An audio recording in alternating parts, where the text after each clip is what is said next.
Hi friends, and welcome back to my channel. In continuation to my lesson on the participle, the link to which you can find in the description to this video, I invite you to take a look at different structures in which participle 1 and participle 2 can be used. In this lesson today, we'll be speaking about 4 participial constructions. Before we proceed, make sure that you are subscribed to this channel, hit the like button, take a notebook and a pen, and let's begin.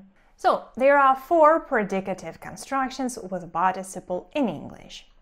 They are the objective participial construction, the subjective participial construction, the nominative absolute participial construction, and the prepositional absolute participial construction. We'll start with the first one, the objective participial construction. You'll find this structure very similar to the objective with the infinitive construction. If you need to revise the infinitive and the structures it is used in, you can follow the link to this video in the description. The objective participial construction is a construction in which the participle is in predicate relation to a noun in the common case or to a pronoun in the objective case. In a sentence, this construction functions as a complex object. In this construction, participle 1, indefinite active, or participle 2 can be used. Now let's look at the examples. Michael heard someone going up the stairs. When we arrived, we found the shop closed. Michael heard what? Someone going up the stairs. So this is our objective participial construction with participle 1 going in it. In the sentence, it functions as a complex object. So what we see here is the complex object with participle 1 active, that is, going. In the second sentence, this is the complex object and it contains participle 2 closed. When we studied infinitive, we learned that the infinitive can be a part of a complex object too. For example, Michael heard his wife enter the house. Enter is the bare infinitive, and the idea is the same. Michael heard what?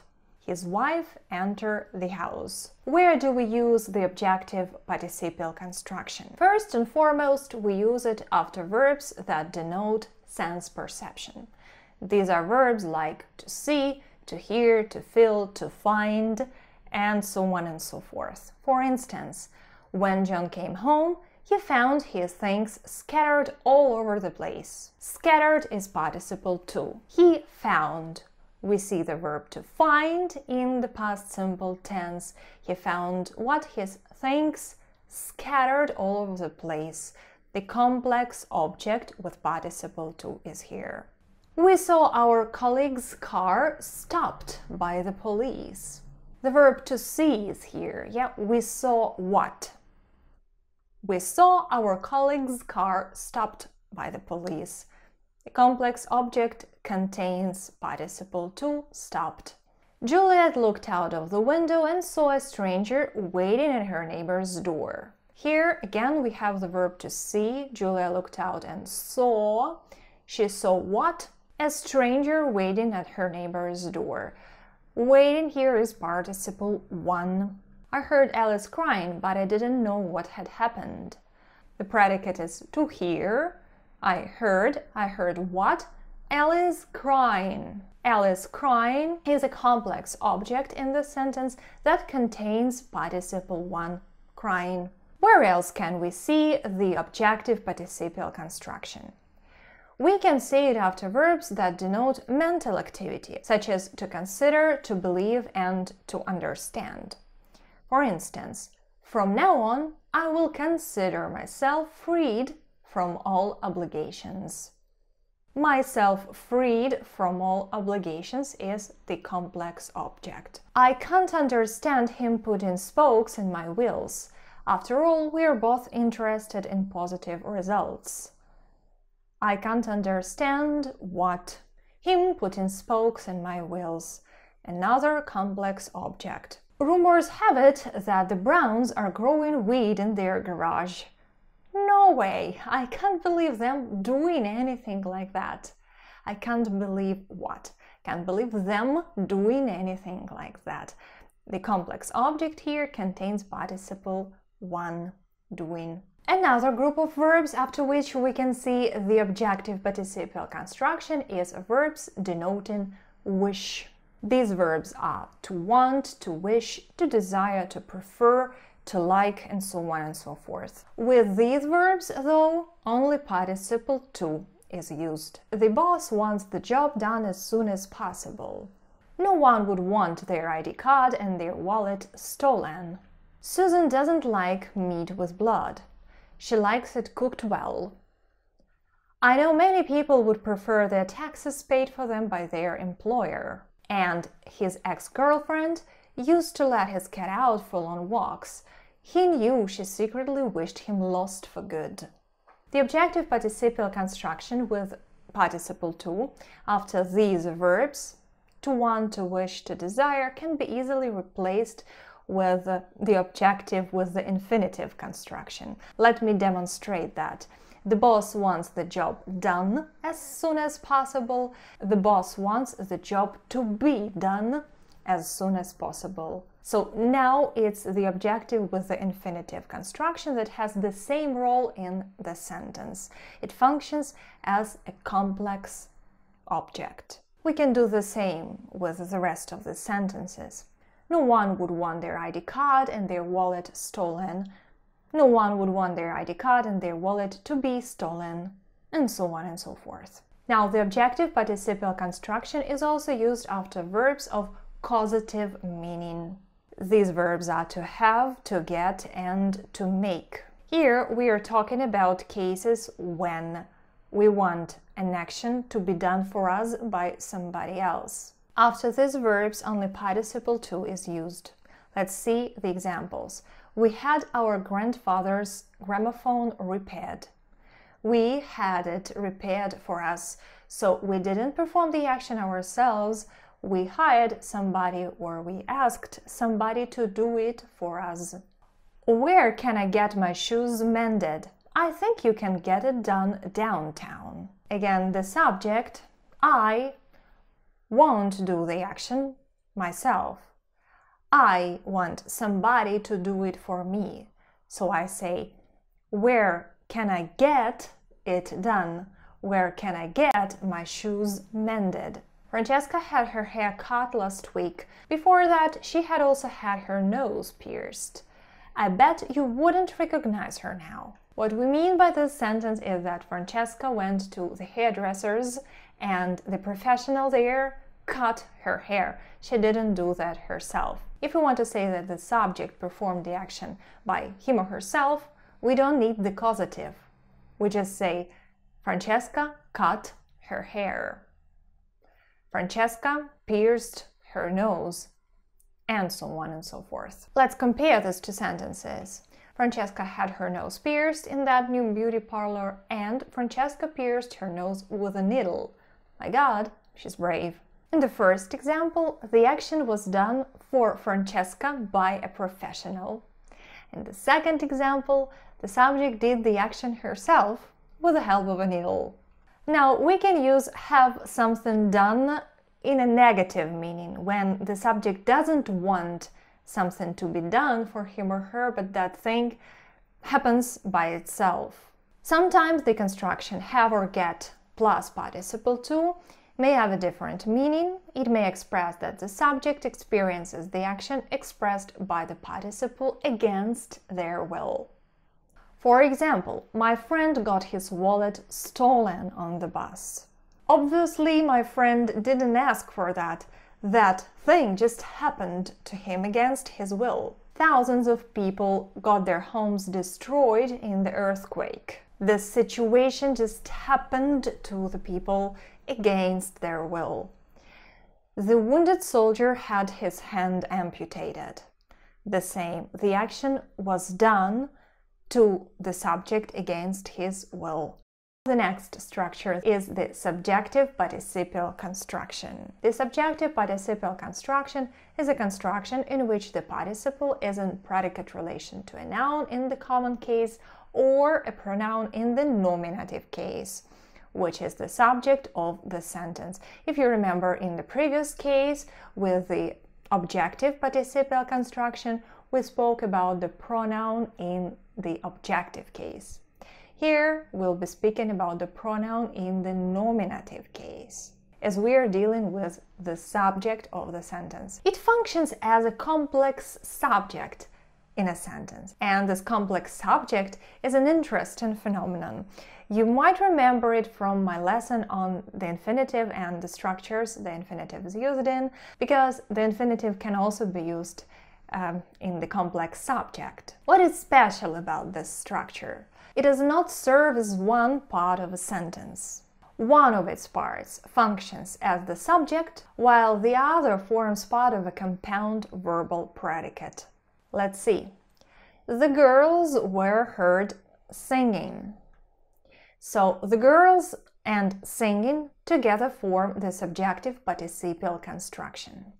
The girl is the subject of the sentence, and were heard singing is the compound verbal predicate. Singing here is participle 1, and it is used as the predicative in the compound verbal predicate. Where can we find this structure? This construction is mainly used after verbs denoting sense perception, such as to see, to hear, to notice, etc., but also after the verbs to find, to keep, to live, to make, to call, to name, and to consider, and after some other verbs as well. Let's look. The minister was seen entering the court building. Matthew and Alex were heard talking about politics. We were kept waiting for more than 1 hour. My bicycle was found lying in the bushes. The original manuscript can be considered lost. James ate nothing. His plate was left untouched. In the first 4 sentences, we see participle 1, and in the last 2 sentences, we see participle 2. In both cases, participles are used as parts of compound verbal predicates. Here are these subjective participial constructions. So far, we've discussed the objective and the subjective participial constructions. Now let's get down to what is called absolute participial constructions. The word absolute comes from the Latin verb absolvo, which means to detach from. This suggests that the structures we'll be talking about are somewhat detached or separated from the normal grammatical rules. Let's take a look. The nominative absolute participial construction. The nominative absolute participial construction is a construction in which the participle is in predicate relation to a noun in the common case or a pronoun in the nominative case, and unlike in the previous case with the subjective participial construction, the noun is not the subject of the sentence. This construction functions as an adverbial modifier of several different types. In this construction, all forms of participle 1 and participle 2 are used. Let's see. Their homework done, the kids went out to play football. Their homework done is the nominative absolute participial construction. You see that participle 2 in this construction is connected to the noun homework and not to the subject of the sentence, which is the kids. Done is about homework, not about the kids, the subject of the sentence. The kids lives its own life in another part of the sentence. And this construction, their homework done, in the sentence functions as an adverbial modifier of time. When they had done their homework, they went out to play football, right? Another example, the weather being rainy on Sunday, we stayed at home. This is the nominative absolute participial construction in this sentence, and here it functions as the adverbial modifier of reason.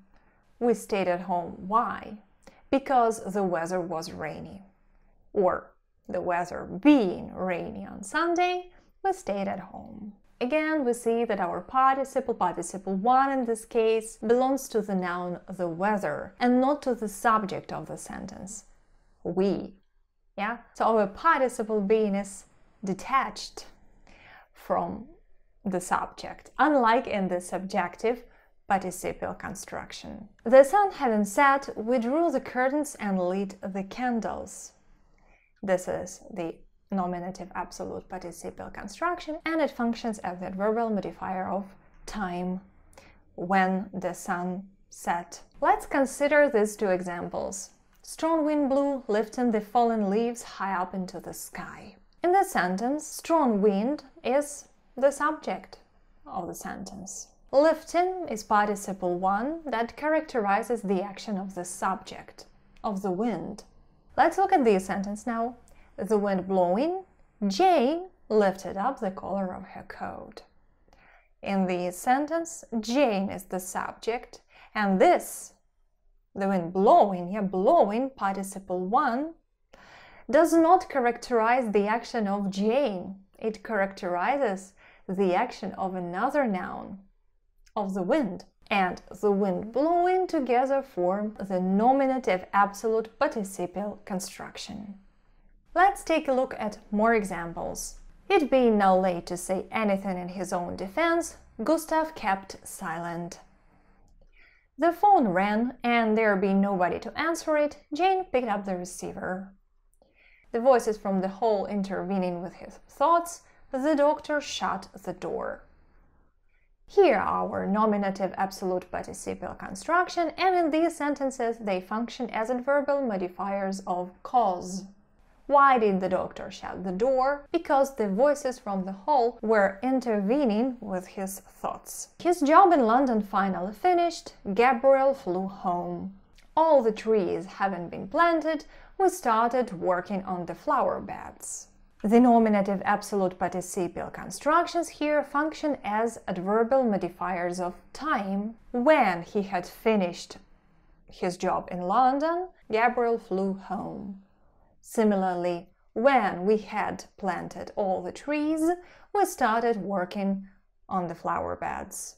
The cat sat still, its eyes fixed on what was invisible to a human being. Here is our nominative absolute participial construction, and it functions here as an adverbial modifier of attendant circumstances. Remember that the question for this type of adverbial modifier is: what were the circumstances in which the action was taking place? What circumstances attended the action? So the cat sat still and its eyes were fixed on what was invisible to a human being. And the last one, weather permitting, we'll start planting these beds tomorrow. Here is our nominative absolute participial construction with participle 1, and it functions as an adverbial modifier of condition. We will start planting these beds tomorrow. On what condition? On condition that the weather permits. Please note that there is also the nominative absolute construction in English. That is a similar structure but without any participles. It is formed of the nominative absolute participial construction by omitting the participle of the verb to be. Let's see. Dinner over, the children went upstairs to their rooms. Dinner over is the nominative absolute construction. You see, it looks like the participle was dropped. So we can insert it back and say dinner being over. Being would be participle 1. And dinner being over is the nominative absolute participial construction, while dinner over is the nominative absolute construction. Frank sat in the armchair, a ginger cat on his lap. A ginger cat on his lap is the nominative absolute construction, and we can insert participle 1 back in the structure, saying a ginger cat being on his lap. Frank sat in the armchair, a ginger cat being on his lap. Now the sentence contains the nominative absolute participial construction. And one more example. There he stood, soaked to the skin and shriveled, his chin buried deep in his wet sweater. This is obviously not a colloquial sentence, right? And we might see that the structure is much more common in literature and in science than in everyday English. It is rarely used in colloquial English. We can paraphrase the last sentence saying his chin being buried deep in his wet sweater. Another absolute participial construction is the prepositional absolute participial construction. Obviously, we'll be dealing with a preposition somewhere in this structure, right? It is the nominative absolute participial construction that is introduced by the preposition with or without.